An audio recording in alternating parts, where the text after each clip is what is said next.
Shabbat Shalom again. Shabbat Shalom.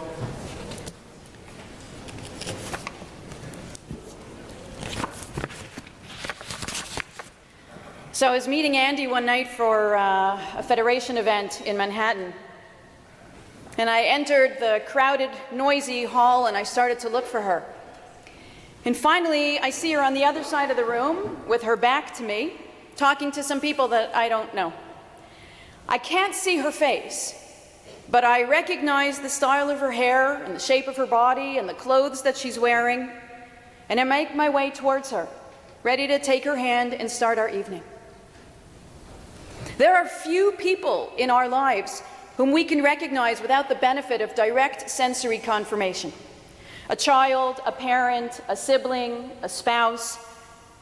The people with whom we share the most intimate bonds are those whose presence we can feel, even when separated by distance, long or short, even in darkness. It's like the force that wakes us up in the middle of the night because we sense that our spouse or our child is up and needs some attention. The strength of these sensations is independent of any physical confirmation, like a touch or a glimpse or a kiss. Our Torah reading this morning also teaches us that a relationship, human or divine, whose depth is based on intuition rather than empirical proof, is oftentimes the stronger bond, filled with more intimacy and possibility than any other. Moshe, the prophet with the most direct relationship to God, asks the boldest question in the Torah in our reading today. Hareini na et kvodecha. God, please show me your face. And God answers, Lo yirani ha'adam v'chai. Nobody can see me and live. Rambam in the Mishnah Torah explains that God revealed in that moment of passing only in front of Moshe in a way that Moshe could only glimpse God's back, not God's face. Rambam explains that God revealed to Moshe something of God's existence that distinguished God from all other beings, all other realities, without revealing God's face. Maimonides wrote, it is similar to the recognition of someone you know only by seeing that person from the back, seeing their body and their clothing, and understanding that person's distinctiveness from other human beings, without ever seeing God's face. Moshe nonetheless saw enough to know that he was in the presence of the divine, to know how to recognize the Holy One around him. Lo yirani ha'adam v'chai. No one can see me and live. What does it mean that a human being could not survive seeing the face of God? In the 16th century, the Italian commentator Sforno explains, you would be fatally blinded before understanding anything you could see, suggesting that actually seeing God's face would cause you a blindness that you would die from without ever attaining the knowledge that you supposedly were seeking. Even if one could survive such a surreal encounter, I think something would indeed die. It would mean the death of humility. It would mean the death of doubt and of what Judaism considers to be the sacred practice of asking questions, of dialoguing and probing for truth and for understanding. The Hasidic master, known as the Kedushat Levi, points out that the letter Aleph represents the foundation of all knowledge. And if you spell it backwards, you get the word Pele, which means wonder. Knowledge and wonder are inextricably bound one to the other. If you believed that you had complete knowledge, if you were certain that you knew everything that there was to know, all that wonder would die. As the saying goes, if I knew God, I would be God. On one level, that scene between Moshe and God shows us that despite how deep and strong our faith might be, no one, not even Moshe, could ever claim to know exactly what God looks like, exactly what God is, or even exactly what it is that God wants of us. Ideally, this humility would breed respect between different religious communities, not to mention between different Jewish communities, as we would recognize that nobody has the monopoly on truth, that all of us at best are seekers of truth and are only in possession of a partial, incomplete understanding. I once heard Rabbi Sharon Cohen Anisfeld explain the essence of the opening words of our Shabbat morning Amidah, Yismach Moshe b'matnat chelko, that Moses was satisfied with the gift of his chelek, of his portion, of his incomplete fragment of wisdom, inspired by this very teaching. See, it's not conflict that threatens us so much. Conflict is actually a sign of a healthy relationship, of a healthy society, because it shows that people care enough to wrestle with urgent matters. What does threaten people, what does threaten societies and nations, including our own, is the lack of humility in the discourse around these issues. What does threaten us, wherever it is that we may live, is the lack of awareness that what any of us could ever have at best is a portion of the truth, a limited view, a glimpse of just the back. The fatal risk of thinking that you know fully what God looks like or wants creates arrogance and bias and can lead to aggressive, violent, and even murderous behavior, such as the kind that tore through southern Israel on October 7th, leaving unspeakable devastation in its wake. Israel is now fighting a war it neither started nor wanted. A necessary war to resecure its portion, its piece of a land that has been home to the Jewish people for thousands and thousands of years. To fight this war justly, as I believe the IDF is trying to do in spite of immensely challenging circumstances created by the enemy, our Parsha reminds us that our efforts are guided by a moral and spiritual compass whose concealed face demands that we remain humble and compassionate even on the battlefield, exactly as the words of our Achenu prayer that we recite here in this community every single day express. It's not only that the concealing of the face helps to breed humility and compassion, but paradoxically, sometimes thinking that you have seen the whole face can actually obscure the very truth that you're seeking. One of the most inspiring hours we spent while in Israel on our KBI Solidarity mission last week was with two 25-year-olds named Ike and Gabriel. I wrote about them in my letters home. Their best friend David was murdered at the Nova Music Festival. They were devastated, and they realized that they had to turn their grief into something productive. What started as a small word-of-mouth initiative has now grown to the point where they are sending tens of millions of dollars of much-needed military equipment to the IDF. These young kids are super smart. They are incredibly resourceful. They are committed. They are passionate. And they are angry. Still, they're unwilling to look at the faces of the other. They are unwilling to look at an Arab face and see only an enemy staring back. As I shared, Ike made it abundantly clear to us, this war is not between Jews and Arabs.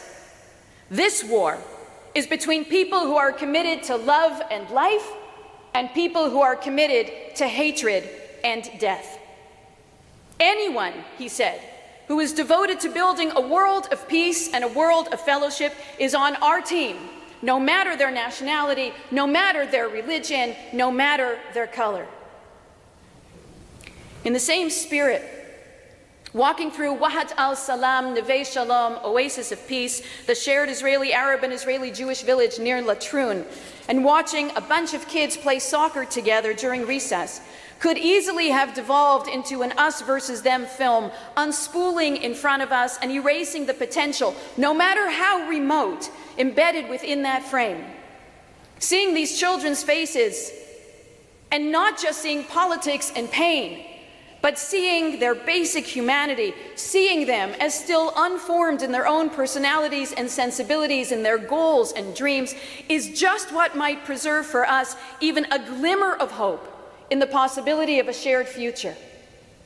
And just to remind you, that hope, naive as it may sound to some at times, is actually a mitzvah, is actually a religious obligation. It is a mitzvah to pursue peace relentlessly, to chase after it, as much as it is a mitzvah to defend Medinat Yisrael from enemies like Hamas.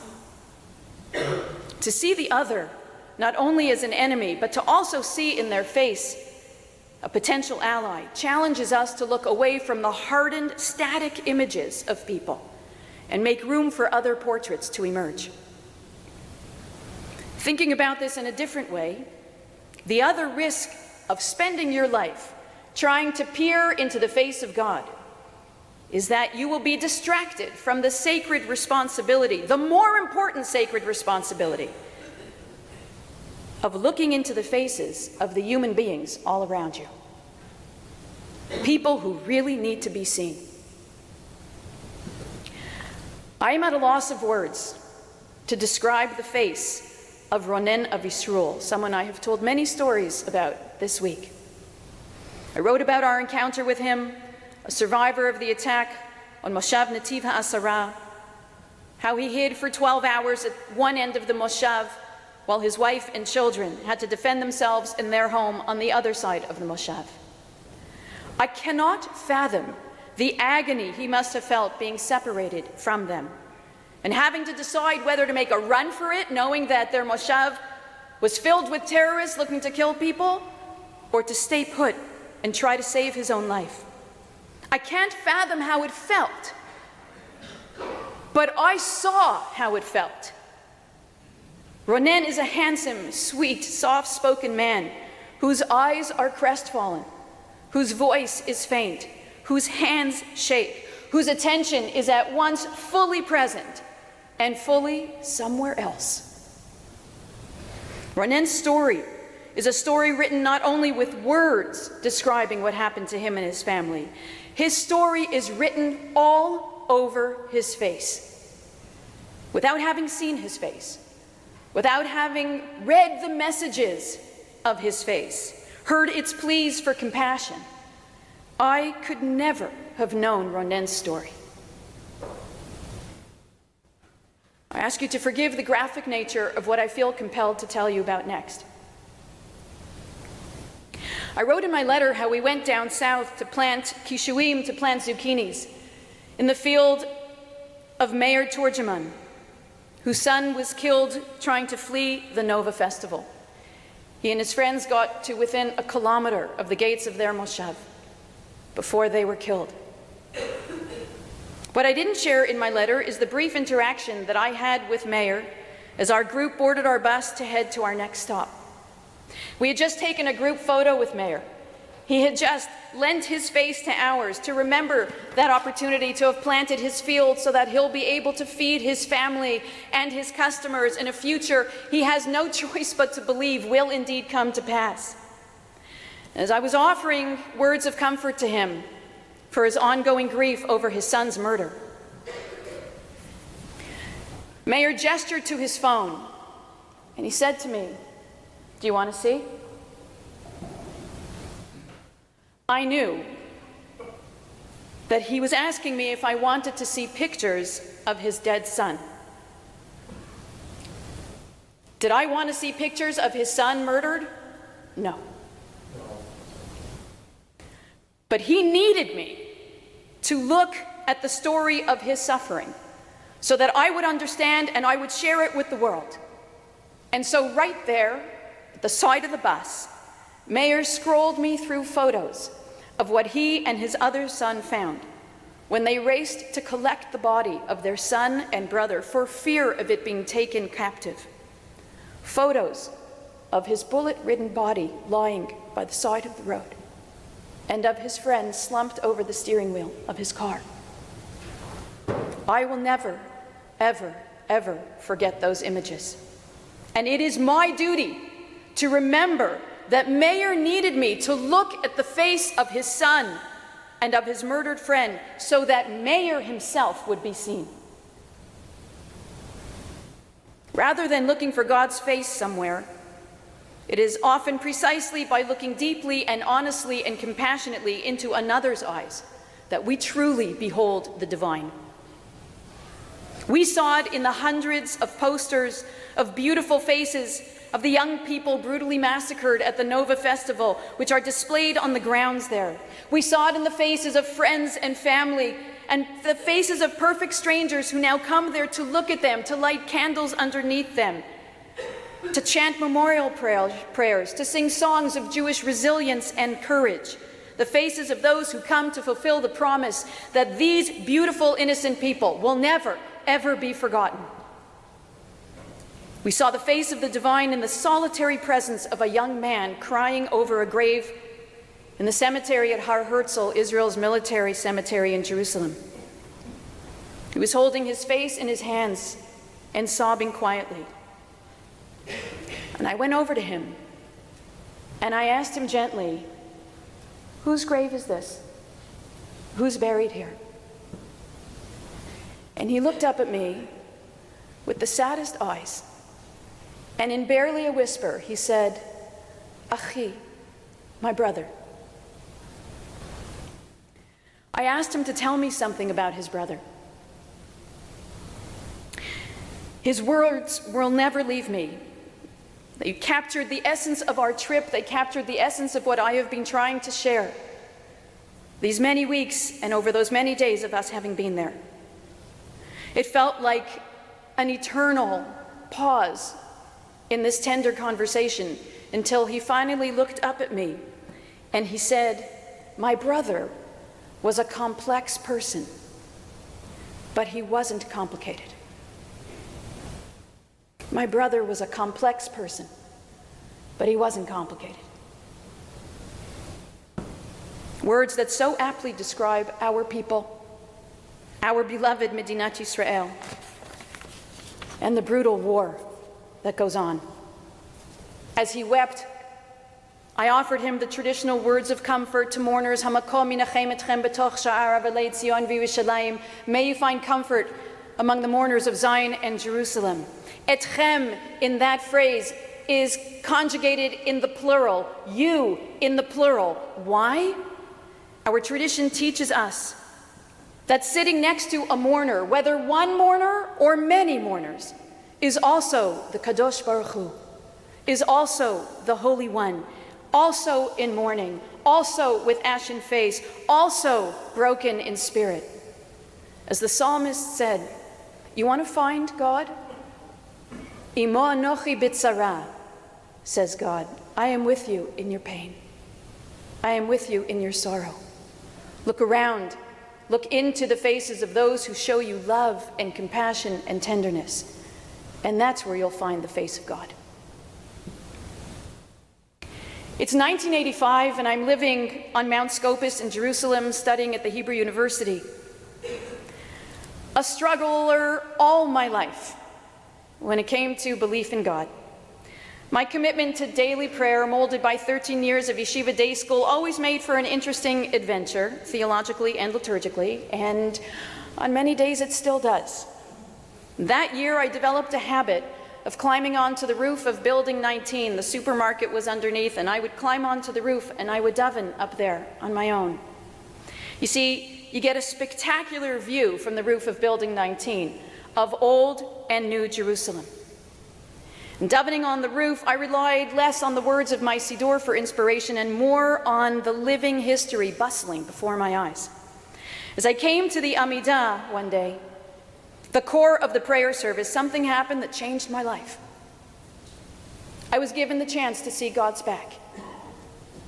Not God's face, but enough of God's back to be able to sense the presence of the Holy One, to know that it's there, that it's here, and to live my life accordingly, or at least to strive to.